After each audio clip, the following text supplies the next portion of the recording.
Welcome to the Brewers Weekly Rundown podcast, a production of the Flicksation Podcast Network. Brewers down to their final out now. Now up to Christian Yelich.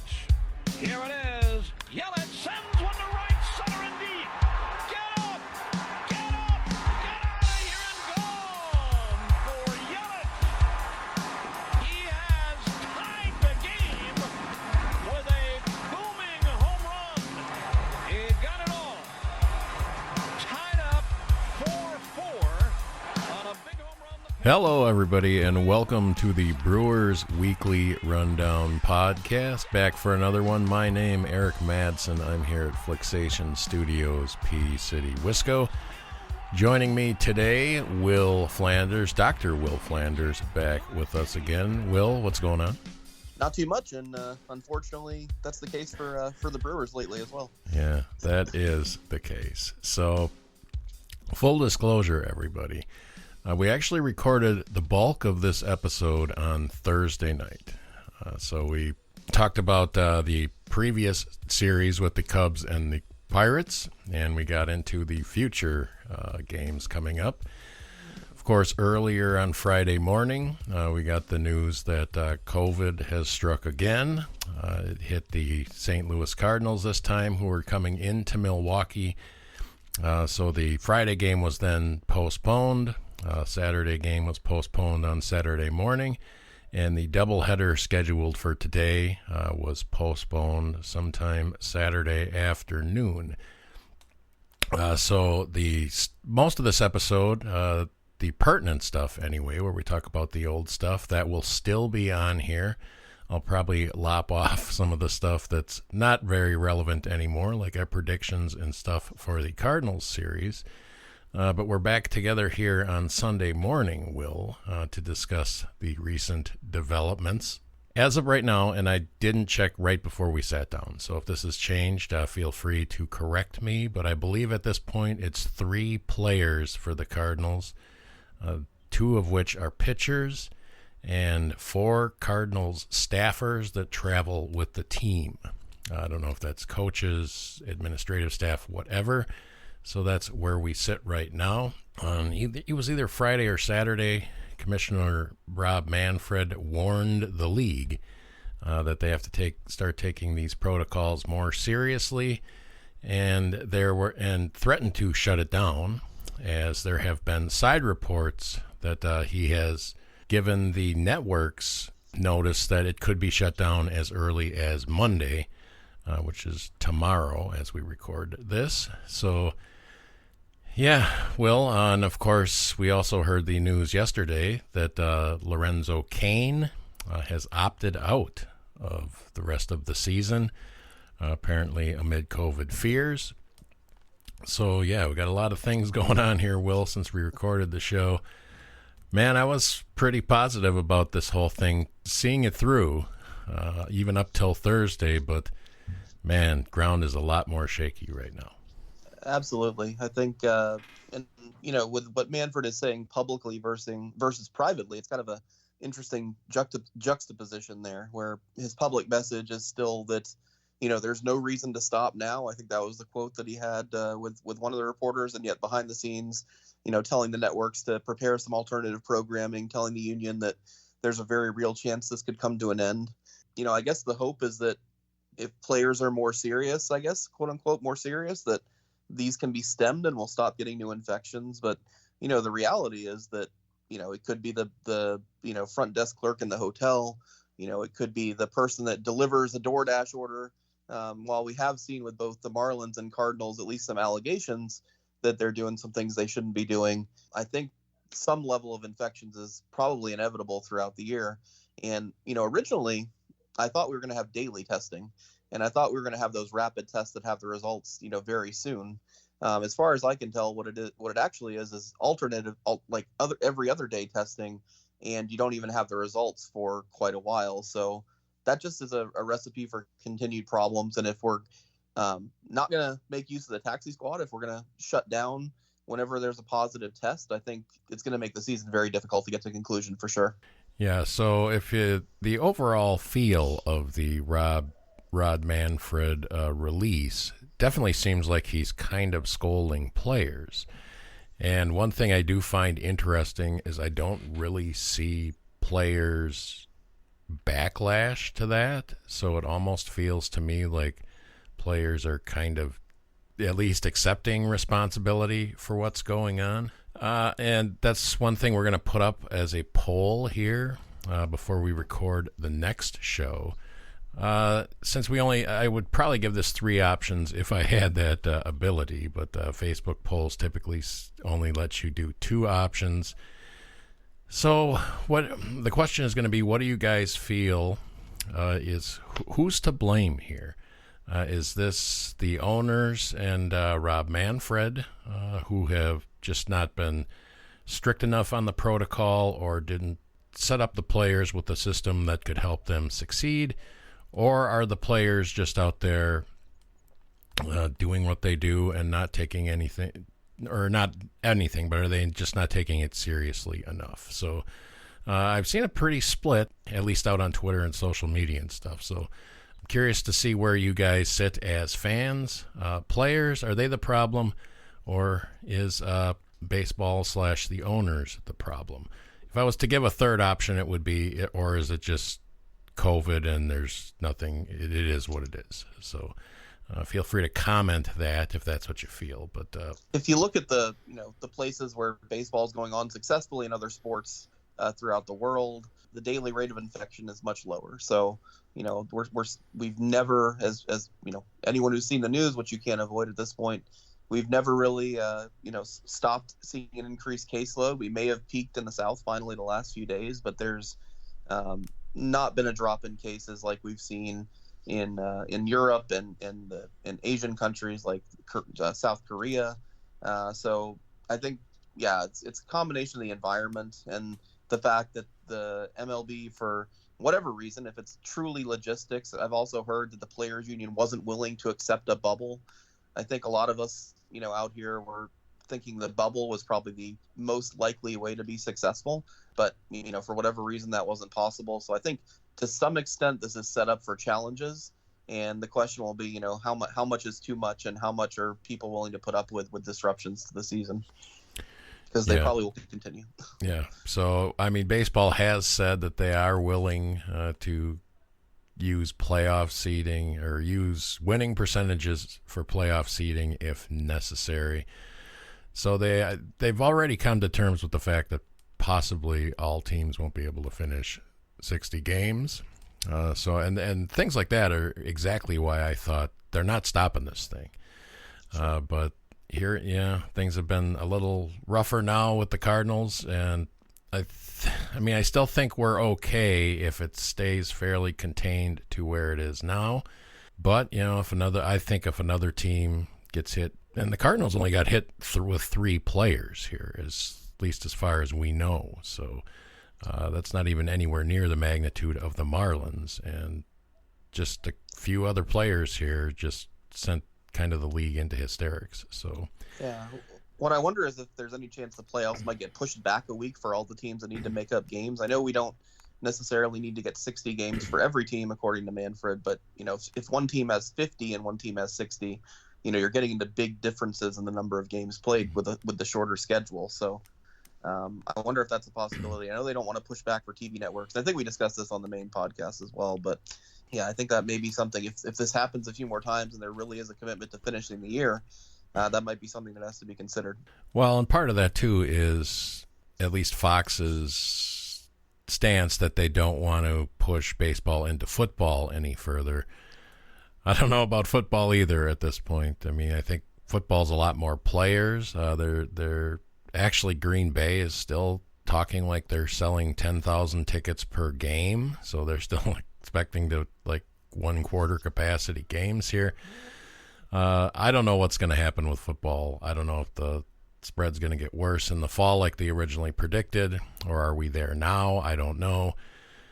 So, Fox could end up being a little more flexible. And I think once we get to October, whether that's a week late or whatever, you can then bubble those guys much easier than you could bubble the entire league probably. So I don't know if they're working on something like that or whatever. And, every week you lose half the field. So that's right. That's why this was more feasible for the NHL and NBA, right? Because they were essentially in a somewhat of a playoff stage. So you're right. Yeah. So I don't know. I guess as we look at this overall from the outside, Will, I know both of us were the more optimistic parties here, but where are you now? What do you think?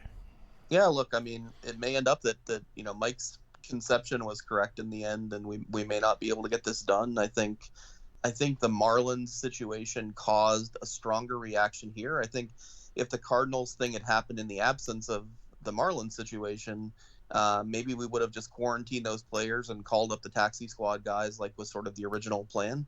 But I think the Marlins situation and the fact that it spread so far has sort of changed things. Obviously, what we haven't discussed yet is losing Lorenzo Cain is a huge loss to the team. Obviously you can't begrudge anyone what they think is best for their family at this point, and I'm not going to do that. But when you look at the hole that's created in the lineup, you think, I don't know if Yelich is going to be asked to move over and play center with his knee, or if it's going to be Morrison, or if we're going to have some different combinations there. But it definitely is going to create some issues. Even in the absence of his great offense that he had in 2018, he was still a solid defensive player, obviously winning the Gold Glove. So that's another interesting thing that'll have to be figured out. And I think a lot more teams are going to have to start dealing with these kind of issues as players sort of get more fearful about how controlled the situation is. Yeah. I mean, the hot hand right now, obviously, Gamble, so he probably gets the bulk of the center field work, at least against right-handers at this point. Probably Garcia gets some time out there as well. I don't think we'll see Yelich out in center too much, but yeah, I don't know. That's definitely a blow. And I mean, even though it came on the heels of the Cardinals thing, which I think probably hit home for Kane because they were coming to Milwaukee. Yep. But I think, most of the blame of the situation, for me, goes to the Florida players. Yeah, there's stories about what they were up to in Atlanta or whatever. I don't know about any of that, but clearly something in Florida went amiss. And I had hoped from the Florida thing, especially, Will, that would kind of knock everybody back on course. And it certainly doesn't sound to have been the case with the Cardinals, but I guess the rumor is that they went to a casino, right? That the Cardinals players had gone to a casino. Yeah, casino in Minnesota, and then everybody apparently went golfing in Wisconsin the next day. I'm not so worried about the golfing part, because if that's all you did, you can't keep these guys from doing anything. Exactly. And golf is about as innocuous as you can get in this situation, but yeah, if they went to a casino, that's not good. So, and they're lucky there's only 3 players, I would say, at this point. Okay, as of right now, Will, I think we're expecting to see the Brewers play the White Sox tomorrow. I don't think Chicago has any issues, and Milwaukee hasn't come up with any issues, but still, we're not getting the instantaneous testing like we had hoped. So 12 hours from now, who the hell knows what we'll be looking at. Our fourth attempt at a home opener. We'll see how it goes. yeah, no kidding. All right, so yeah, thanks everybody. So that's our update here to the episode. Everything you hear after this is going to be stuff we actually recorded on Thursday, which is still fairly pertinent now since we have not played any games since then. Email the show, brewersrundown@gmail.com. Head over to Instagram or Twitter. Follow us at Brewers Weekly. Call or text us at 608-535-9302. And subscribe or rate or review the podcast and help other folks find us out. Thanks for getting together here on a Sunday morning, Will, and we'll talk to you soon. Thank you.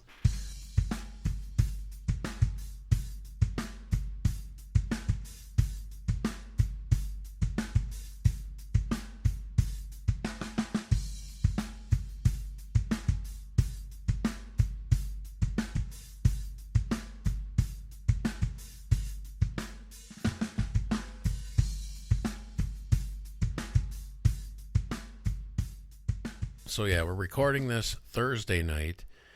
Been a lot of crazy shit in baseball, Will. We got the Marlins and their problems down in Florida. Somewhere around 20 combined players, coaches, and staff have tested positive, come out over the last couple of days that they may have been up to some nefarious activities, or at least things against the COVID protocols. Baseball has made some changes.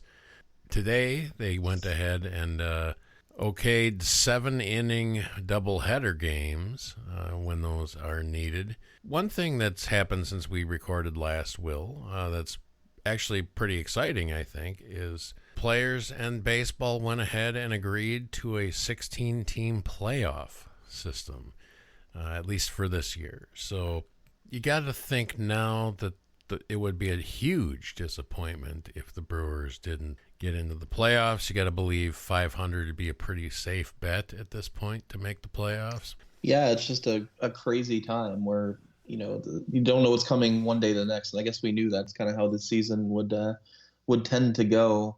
In terms of the, expansion of the playoffs, I think you're absolutely right.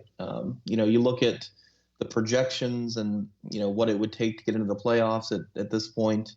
Essentially, we have over half of the 30 teams making the playoffs now, so 16 out of 30. And yeah, mediocrity, sort of a 30-win season is likely to be enough to get it done. You end up as the 7th or 8th seed at that point, but and you don't have any home field advantage, but with empty stadiums, it's questionable the extent to which that actually matters. So I think it's interesting. I mean, I get the logic behind it that in a year where there's going to be more random error, more random things happening, you might want to open the door a little wider for, say, a team that, in a longer season would come to the forefront, but maybe has some injury issues. But on the other hand, you're probably going to end up with some teams in the playoffs that really have no sort of reasonable expectation that they should be there. So it's going to be interesting how that works out. A couple of the other things we've had, some experience with in the last week was our first extra innings game, and seeing how the runner at second rule works. I don't know what you thought of it when I read about it in the offseason, when I read about it in previous iterations in the minor leagues. I've sort of not been supportive of it. I tend towards tradition and keeping things the way they are. But actually seeing it implemented, I think I was a little more positive towards it. It did keep the game moving along. It added some interesting new elements. It sort of gave me the feel of the college football system, where you're sort of, going to see a few runs scored, and maybe there'll be, several iterations before several innings where teams score a run before we get some additional scoring. But I don't know. Do you have any thoughts particularly on that issue? Yeah, I kind of liked it. I don't know if I'd keep it. I definitely less against it than I thought I would. I don't know how much shorter it made the game, honestly.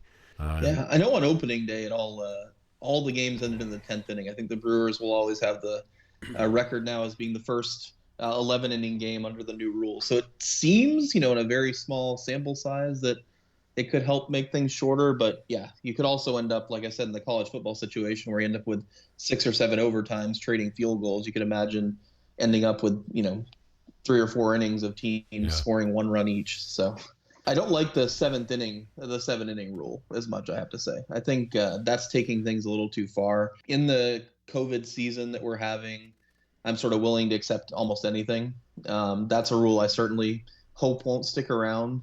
But I do get the logic, particularly when we have the Marlins and the Phillies, who are going to have some games to make up now. I can understand the logic of doing it for this year. But that one I would definitely be opposed to implementing. And I'm not sure there's any sort of move towards implementing that one long term. No, I would doubt it.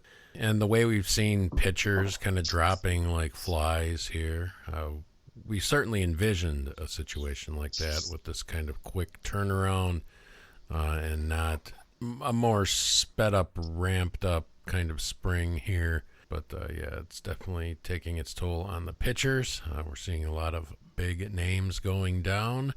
It's just overall, Will, the Marlins situation. Now we got the Phillies on pause for a few days as they have a couple of staffers, apparently no players that tested positive, but a staffer and like a coach or something. Schedule is getting moved around. A couple of teams that are idle are just playing each other now. I believe the Yankees and the Orioles played a series that wasn't due, so they can have some flexibility in scheduling later on. I would say, at least from afar, something that I'm seeing here is now that the season is underway, they are going to do their damnedest to see this thing through one way or another. Side of the seventh inning or the 7-inning games, I've even seen floated around that they might just accept that some teams won't get 60 games in and may just resort to winning percentages to seed the playoffs. So when I hear things like that and 7-inning games and stuff like that, that tells me there ain't nothing stopping this thing short of a giant disaster here. I think that's right. I mean, when we heard about the Marlins a few days ago, I'm trying to think what day it was, but a few days back now, my expectation was we were going to see the season shut down, whether it was going to be a permanent shutdown or whether it was going to be just for, a week or something to let things get sorted out. That was kind of what I thought was coming. It felt like the Rudy Gobert thing all over again, like we were just starting the process. But I was surprised that they kept it going. I think there may be reasonable plans in place to keep it going, but it sort of just depends on whether we can, as you said, if we continue to see these disruptions happening, even if it's just one team at a time, even if we don't see, multiple team infections, I think it's going to be really hard, obviously, the further in we get to reschedule games that have to be made up if we have widespread team infections. So yeah, there was the stories out there that the Marlins were sort of clubbing in Atlanta, and maybe that's where all this came from. But the reality is, that may be the case, and I'd be interested in your thoughts on this as well. But they could have just as easily gotten it, from the hotel clerk. They could have just as easily gotten it, anywhere else they've been. So I think there's a potential these things continually happen.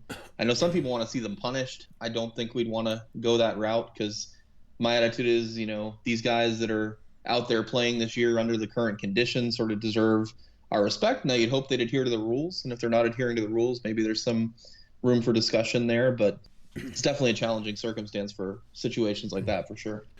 Yeah, I guess I would just say, I mean, unless there's some kind of visual proof of something that's really against policy here, I wouldn't mess around with any sanctions or anything like that as well. But yeah, it'll be interesting to see how this goes here. It's already kind of a mess. So, I mean, do you think there's any chance they'd move the playoffs back a week, say, to make up some of these games? I know they don't want to go into November. They don't want to extend the season because the networks don't want it. Do you think that's something that could potentially happen? I know they talked about shortening the season, but if you miss too many games, I think there's a credibility problem if one team's played 50 and one team's played 60. I don't know. Honestly, I don't know. I mean, I don't think the league would have a problem, but yeah, it sounds like mostly the networks here. But then again, I mean, football, who the hell knows if football's going to happen? And if it does not, they'd probably take a couple of extra weeks of baseball without. Exactly. So, yeah, a lot of X factors here. Who the heck knows? It seems like mostly it's working, though.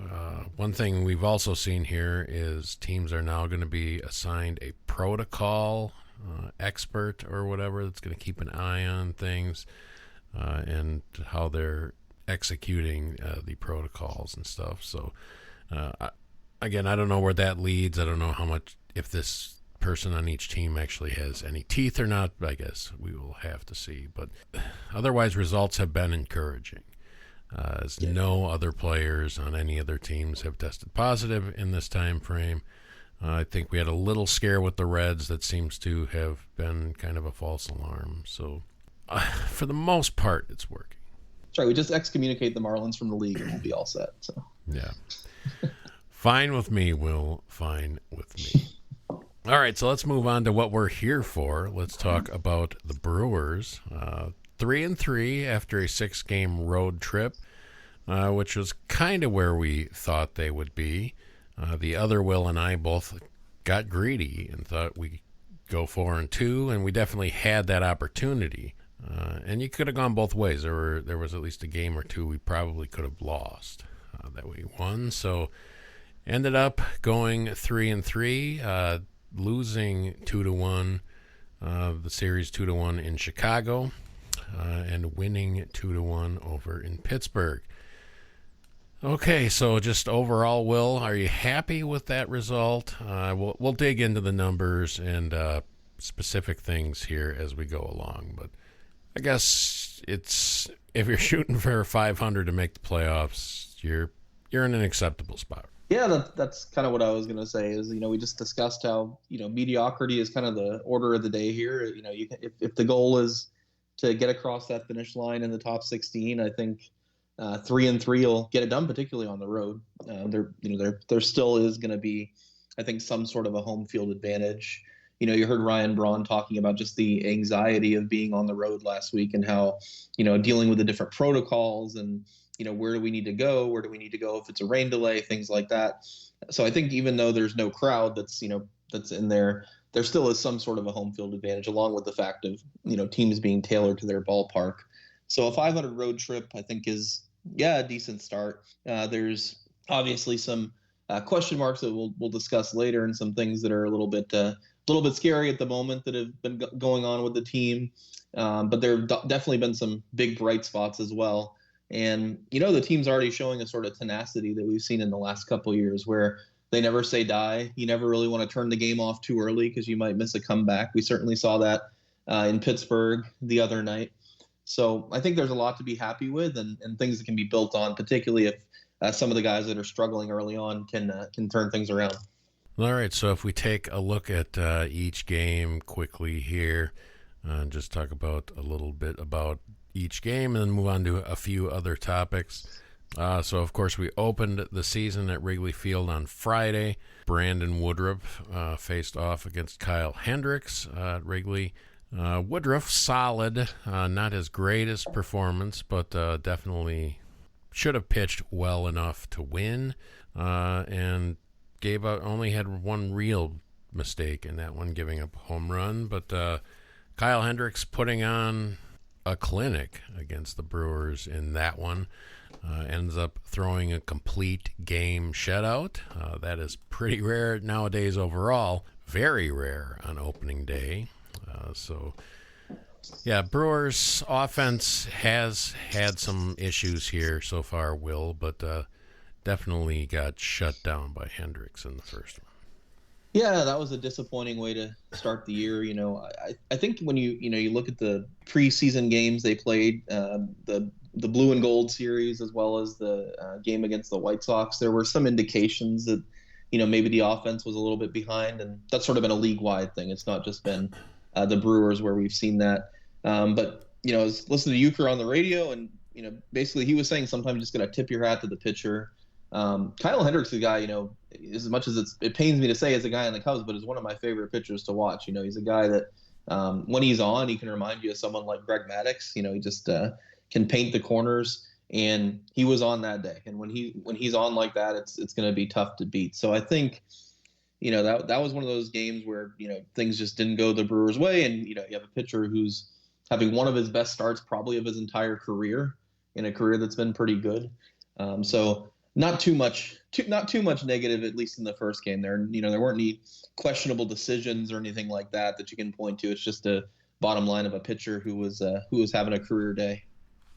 Game 2, lopsided win in favor of the Brewers, is Saturday afternoon. Brewers kind of teed off on Yu Darvish and company. I would say a couple of things of note for the Brewers in that game. Of course, that the start by Corbin Burns that we kind of highly anticipated on the show last time. Burns not going 4 full innings, but he was pretty solid through his 3 2/3. Yeah, he definitely had flashes of brilliance in this game. Christian Yelich hitting a home run in this one, and we'll dig a little more into the apparent problems Christian Yelich is having. But this game kind of what sparked the Brewers' offense was the return of the Lorenzo Cain base running. It's not a mishap as far as the Brewers are concerned, but he's pulled this move on the Cubs before, managed to pull it off again. So definitely sparked the game, and yeah, this was a fun one, Will. No, definitely. I think Lorenzo is one of the smartest guys out there, and he's sort of almost like a a quarterback who could sort of see the whole field. He's a guy that's sort of keeping track of everything at once, and it's awesome, to see him pull that again on the Cubs. You'd think they would have, that Baez would have learned his lesson and than the rest of the team, but apparently not. So that was a lot of fun. I think to say that was my game highlight for sure. But I think the other game highlight is certainly Corbin Burns there. I mean, yeah, he didn't go long into the game, but only giving up one earned run. I think that, as we discussed in some of our preseason shows, a lot of his issues seem to be mental. It's the kind of stuff that you have to work on. Yes, you need to keep your mechanics right. Yes, you need to work on things on the mound, but there's some mental aspects as well to all of the issues he had last year. And just getting those solid innings and only giving up the one run, I think potentially, could go a long way to helping him be more successful in the future, learning that he can be successful out there again and he can do this. So I think that could go a long way. But yeah, definitely one of the highlight games of the year. It sort of felt like everything sort of went the way that you'd want it to in that game, including the Yelich home run. And yeah, that was a lot of fun for sure. All right, so on Sunday, we got a less than great performance from Freddie Peralta as the starter in that one. We went up against Chatwood, who's probably a pitcher the Brewers typically should do much better against, but him and the Cubs company stifled the Brewers in a lopsided Cubs win on Sunday as Cubs win 9-1. Peralta definitely gave up or had 3 solid innings before really hitting a wall in the fourth. Something we've seen twice, and we'll talk about this again in a couple minutes, but Council using Knebel as kind of a closer for the starter here, bringing him in really, really bad situations. So he's throwing him in the fire. Many runners on base, and Knebel kind of stumbling so far this year, and he definitely did on Sunday as well. But to be honest, none of the pitchers really looked very solid on Sunday, except Eric Lauer, who comes in and throws a couple of good innings off the COVID IL. So I guess if there's a bright spot in Sunday at all, it would have been Lauer. Yeah, it's hard to find the bright spot in that game, but I think that would be it. With Peralta, the good news is it wasn't like he was walking a ton of people, which has been his issue in the past. He's all over the place with a ton of walks. I mean, there are 2 walks in there, but it's not sort of a huge number that's especially concerning. So from that performance, as you said, since he started off relatively well, I do have some confidence that maybe going forward he can get some more positive results. But yeah, that was a game I'd like to forget, and I felt pretty good going into it because I thought Chatwood was the kind of guy that we actually could win the series against. All right, so the Brewers move on to Pittsburgh, and Game 1, a thriller, as the Brewers are down 4 runs in the 9th inning. A clutch hit earlier in the game with Lorenzo Cain tying the game at 1. Ryan Braun with a big two-out, 2-strike hit to score the final 2 runs to tie the game in the 9th. We go on to the 11th. Of course, we're in the new extra innings rules. And finally in the 11th, Eric Sogard doubles into left field, scoring Brock Holt, and that holds for the win. Outside of the first great performance of 2, I would say, from David Phelps, who comes in, pitches both extra innings, starting a guy on second base and getting 6 straight outs. So Phelps, great performance on Monday night. No, I think he's working himself into a more sort of high leverage role in the bullpen for sure. I mean, that was a spectacular performance. You saw how Pittsburgh struggled in both innings. Of course, we only scored once, but getting the with the runner on second, but to do it for 2 straight innings, particularly when at least in the first few days of the season, every extra innings game ended in the 10th inning. So there's a lot of run scoring going on in those innings. To see that he was able to hold us for 2 innings was very encouraging. I think Hauser had a great performance, giving up only 1 earned run in 5 innings. So a lot of encouraging pitching on the first game in Pittsburgh there. Yeah, of course, the big Brewer killer, or the closest thing to a Brewer killer in the Pirates series, Colin Moran. They just needed to stop pitching to that guy in this series. Yeah, moving on to Tuesday. Brewers look like they're in real good shape there. Josh Lindblom looking very good for a couple innings before leaving with back cramps, which does not sound serious, but still, Brewers end up coughing this one up. Made up a 4-run lead Monday. They gave up a 4-run lead on Tuesday. This is another one of those performances where Knebel was brought in to try and quell the damage in an inning. Gave up a couple of key hits, and Pirates were just kind of off to the races after that. So up until yesterday, I mean, the Brewers have had, and even yesterday it was like the third inning, but the Brewers offense not doing anything in the first 3 or 4 innings of any of these games. So that's kind of an interesting thing to keep an eye on. Probably good enough time to talk about it now, but overall, just the Brewers lineup not really performing up to specs. So, yeah, offense struggling a little bit, and Tuesday they had plenty of runs, but just couldn't get it done as the pitching kind of fell apart. So Tuesday, one to forget. Yeah, the sort of the opposite of Monday. My girlfriend is actually from Pittsburgh, and she's a Pirates fan, so we had an up and down week. She wanted me sleeping on the couch on Monday, and then maybe I wanted her sleeping on the couch on Tuesday. Yeah. So that made for some interesting evenings here. But no, yeah, it's and of course the elephant in the room, and what we've been waiting to discuss to some extent is Yelich. The fact is the hit we discussed in Wrigley is the only hit of the year so far. I think he's at one for 27. 37 is his batting average, right? Yeah, 37 is the batting average, Lord. So we're down in the low end of pitcher territory at the moment. So I'm not the one to generally be concerned. When I talk to folks online about this, I'm always the person saying, give it time. And I've said to folks the last week, like, that's always been the right answer in baseball. It always is the right answer.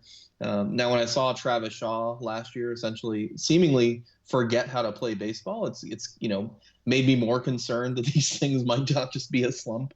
But I think he's still getting acclimated coming back from the injury. I think he'll get it together. Whether or not there has to be some adjustments, whether or not there's still some lingering pain or issues in getting his swing right is certainly an interesting question. I don't know. I don't think there's been anything publicly said about it, but I suspect if things go on, through the Cardinals series, we'll start hearing some of those questions asked by reporters. But the people out there that are saying, bench Yelich, and I don't think there's too many people there that are saying it seriously at this point, and it shouldn't be taken seriously. This is arguably the best hitter in baseball. There was the article the other week that said at this point he's better than Mike Trout. Maybe that article is a little bit of a curse at the moment, but there's no reason to think that he won't get things pulled together at some point in a short season. You just have to hope it's sooner rather than later. But as a centerpiece of the offense, as Yelich goes, so goes the team to some extent. Though we did see a bunch of guys stepping up in some of these games, so we were able to score some runs later on. And so we'll wrap up the quick run through here with yesterday as Brandon Woodruff's second appearance as a starter.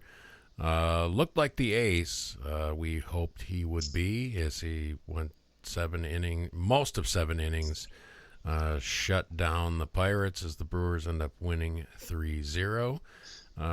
Again, not the greatest offensive performance by the Brewers, but you hope that Woodruff has the stuff to get you as many innings as possible and help right the ship. Yesterday, 3 innings or 3 runs was enough. So Hader looked pretty sharp as well on Wednesday. So everything kind of going right for the Brewers on Wednesday. Man, a huge jack home run from Ben Gamel in that one, yes. too. So, Good game yesterday. No, that was awesome.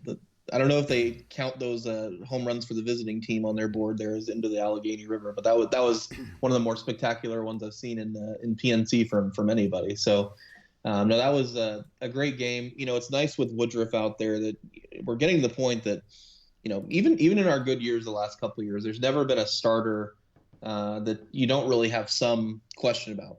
But with Woodruff, you're really getting that feel of a number one starter. You're getting the feel of a pitcher who's coming into his own and could be a star for years to come. I mean, you don't want to put too much on him too early, but that's how it feels when he's out there right now. Hitting his spots, tons of strikeouts, 98 miles an hour, 90 mile an hour, change up, just spectacular performance. And in a shortened season, I think there's a good reason to think hopefully he can keep that up for the whole year. I think one interesting thing we've seen, looking at Hader's usage last night versus earlier in the series and in the previous series, is that it looks like Counsell, may be more using him in the closer role rather than in the fireman role. A lot of folks thought that with Knebel coming back, that maybe Hader would go back to that role of being the closer for the starter, come in the most high leverage situation. I think a lot of folks that are into the analytics and things like that would say that's the best usage for Hader. You don't necessarily want to just arbitrarily put your best relief pitcher in there in the ninth inning. Maybe if you're facing the 8, 9, and 1 hitters, you want to use them when the base is loaded and the 3, 4, and 5 hitters coming up. But it does seem like we're moving back towards more of a traditional closer's role for Hader, like what we saw more last year, as opposed to 2 years ago where he was more that swing man, which could be concerning. And I don't know, I think we talked in our last preseason episode about arbitration and Hader wanting those save numbers because arbitrators care about those things. I know Counsell's a guy who likes to keep his players happy, so I don't know if there's any element of that. But it'll be interesting to see throughout the year if Hader does just become the ninth inning guy, because I think that could be potentially problematic.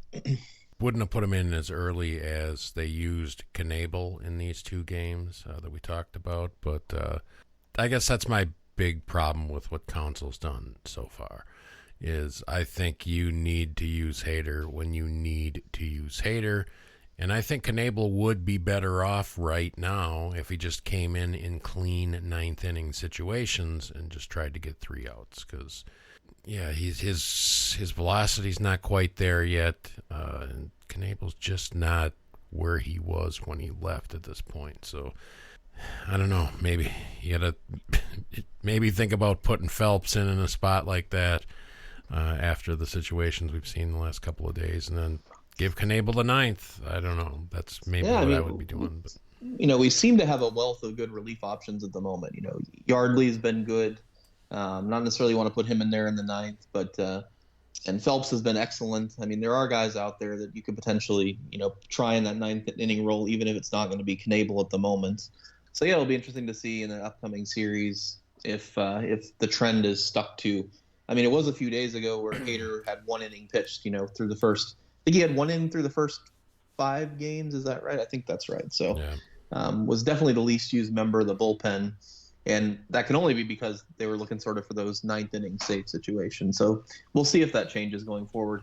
I'm not one to be too critical of Counsell. I think he does a great job, but that's one red flag to maybe look for sure. Maybe a little shaky, especially in the second inning. Usage here from Brent Suter, as in the Cubs game and then in the Pirates game that he pitched. Similar situations. He looked very solid in his first inning of work, and much more shaky in his second. And he really fell apart in this Pirates game, as he just all of a sudden could not throw strikes. So, I mean, again, I don't know if I use Hader in that spot, but with a bunch of lefties coming up, Counsell's kind of forced to leave him out there. Ended up walking a bunch of guys. Bases are loaded. Knebel comes in with nobody out and bases loaded, and I think a run had already even scored at that point. And it was just a ugly mess from there. So Brent Suter's a guy you'd like to get a couple of innings out of, but I don't know. That second inning looking a little rough so far. Yeah, it's with the disappointing thing there is he was struggling, but with the smoke play, he almost got out of it. But had that become a double play, I think we'd obviously have a little better feeling about how that inning went. But it was still shaky for sure. His .49 ERA from last year is certainly going to be harder to replicate. But I guess with him, I feel like I'd give it a little longer before I'd be too worried. I think there can be some aberration things with a guy who's not a strikeout pitcher. They're more wedded to the batting average balls in play than a guy like Woodruff who's out there striking out 10 guys. So, guys like Suter are more subject to bad luck. So I guess I give it a few more innings before I'd be too worried, but certainly not a positive so far. So let's look at the offense then. Let's talk specifically off the top here about what Council has done for lineups. It's definitely kind of shook things up there in the Cubs series, and even going forward, it looks like when, at least for now, when there's a right-handed pitcher on the mound, putting Kane down in the 8 slot, having Eric Sogard lead off, and I mean, the middle of the order is about what you'd expect. Yelich and Hira have kind of bounced back and forth between 2 and 3. Of course, both having their problems as Hira's kind of come to here in the last couple of games. So I guess, what's your opinion on the things that we've seen on the lineups so far? I guess I'm surprised. I mean, the Sogard thing worked out. At first, I was thinking maybe I would have Garcia up there somewhere. On base percentage and stuff, and sabermetrics here in favor of Sogard up there. And he's had some clutch stuff. He's taken some nice walks. He's looked pretty good in that spot. And Kane should have been moved down in the order, probably at least coming into this year. Although overall right now, Kane is one of our best hitters by average, by far. Not that that's a huge surprise, but look at our top guy here, Will, batting a solid .356, our old buddy, our Orlando Arcia, the only guy to hit Kyle Hendricks, nonetheless, and 3 times at that. Arcia's had a pretty good streak here so far, but the 8 slot for Kane surprised me. I'm kind of an advocate of why wouldn't you just put him in the 9 spot if he was going down that far and kind of have the double leadoff hitter situation going. But when you look at these lineups, Will, what do you think? Yeah, so I think the platoon situation that's kind of gone on with Kane and Sogard, I think as you sort of touched on, it is working out pretty well.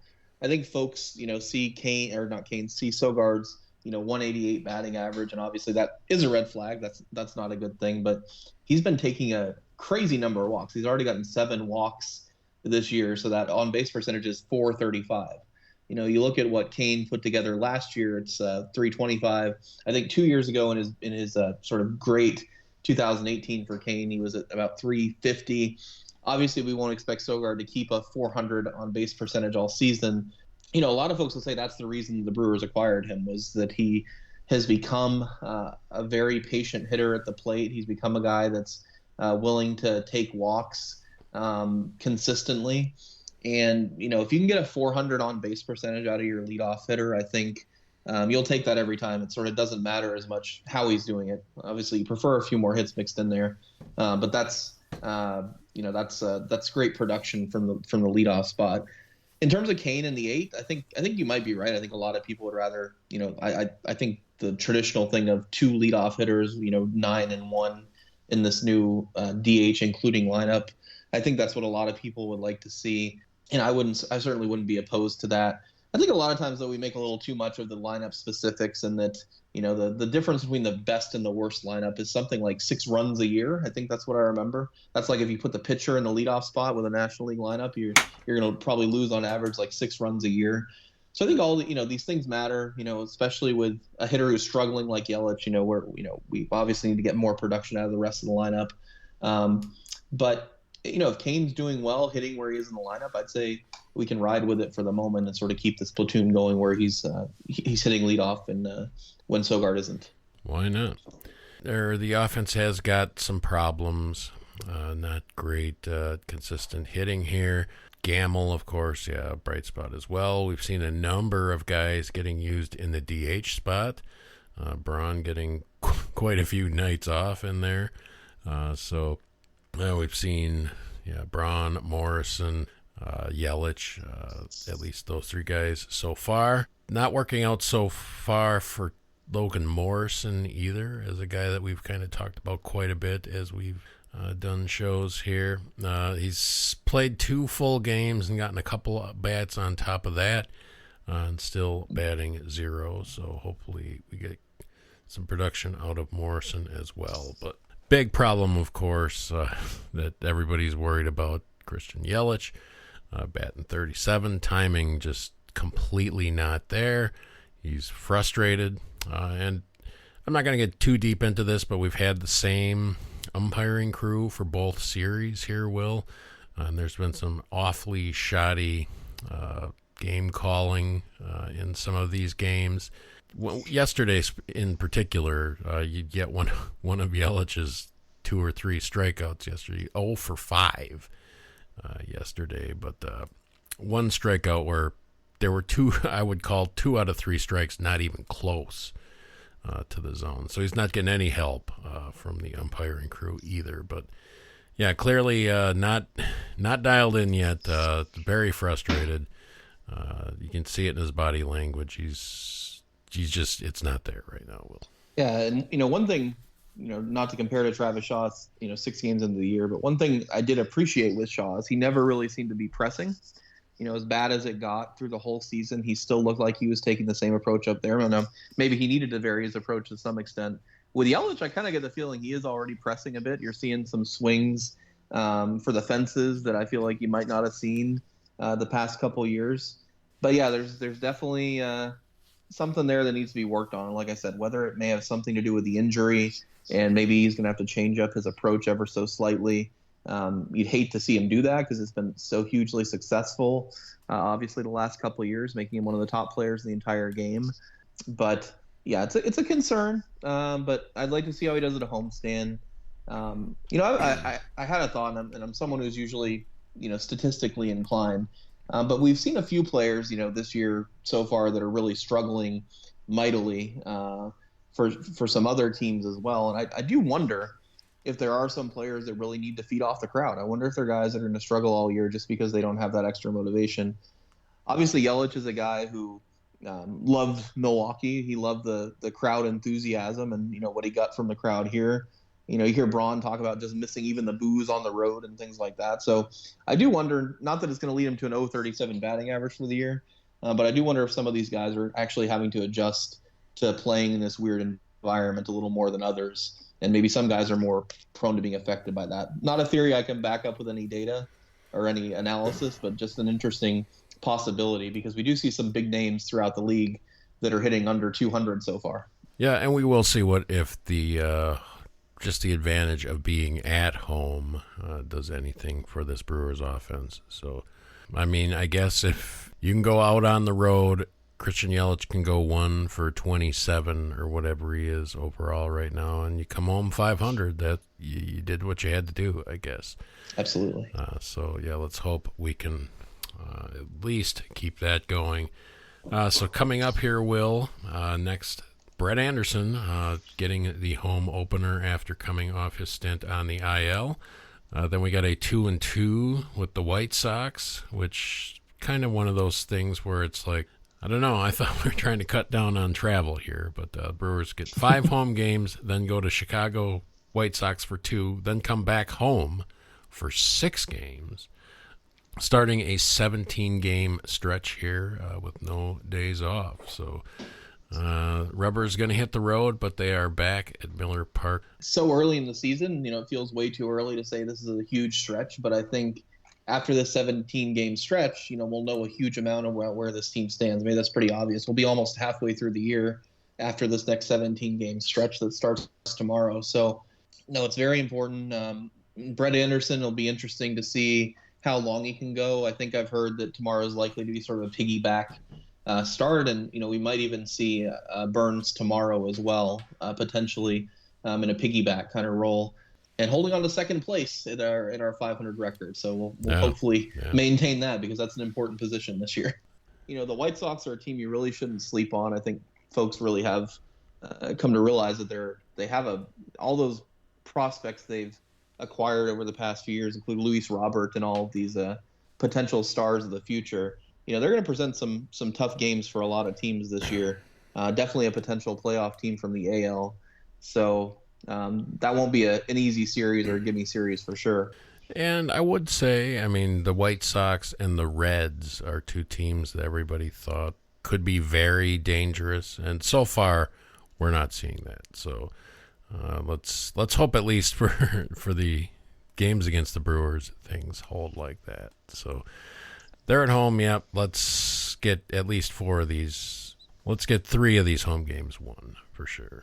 Pitching is the biggest question mark, but the offense not clicking yet, but some guys are due. Yeah, sort of like with the NFL, with the fact that guys don't play in the preseason anymore. I think we almost have to think of some of these early games like spring training games, especially with the long break that we had. So nothing's really clicking yet, but I think that's the case for a lot of teams. We saw after the first series that no team had a perfect record. Everybody was 2-1 or 1-2. So I think that's the case around the league. And we were playing some ugly games, but we're also getting some ugly wins out there. So I think where we are, we're still in good shape. And if things start clicking, if Yelich gets some hits, I think we might be looking at better records, going into the next segment of games there for sure. All right. So, we'll be back in a week. Probably be back here with Mike and the other Will, or some formation of that next week. We'll have to see what's going on at that point, as we'll be very close, if not to the point where we're going to have to send 2 guys back to Appleton. So we'll probably discuss that a little bit as well next time.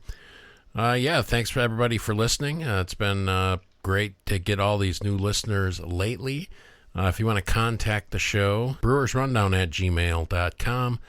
Call or text our voicemail line anytime 24/7 at 608-535-9302. You can follow us on Twitter or Instagram at Brewers Weekly. Like our Facebook page. And the biggest favor you can do for us, wherever you subscribe to the podcast, go there, give us a quick star rating and a little review if you have a couple of minutes to do so. We would be immensely thankful to you for doing that. Thanks for joining me, Will. We finally got some real baseball games to talk about. It's been an up and down couple of days, or a few days here on the Brewers, but it's great to have baseball to watch every day, and can't be happier to talk about actual baseball games. Absolutely. Really hoping it continues, and just like everything else we've missed during this pandemic, I knew I missed it, but I didn't know how much I missed it till it was opening day and I was watching all these games. So definitely glad to have it back, and really hoping that somehow we can pull out the whole season here. How are you doing with the no fans thing?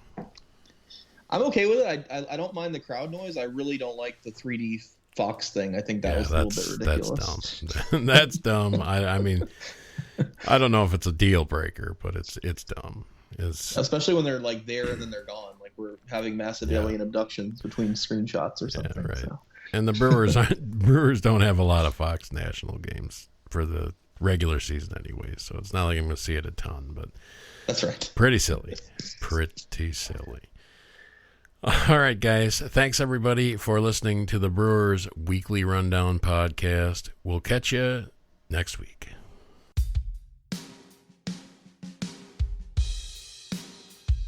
Thanks, everybody, for listening to the Brewers Weekly Rundown.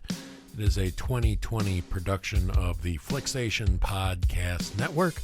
We will see you next time.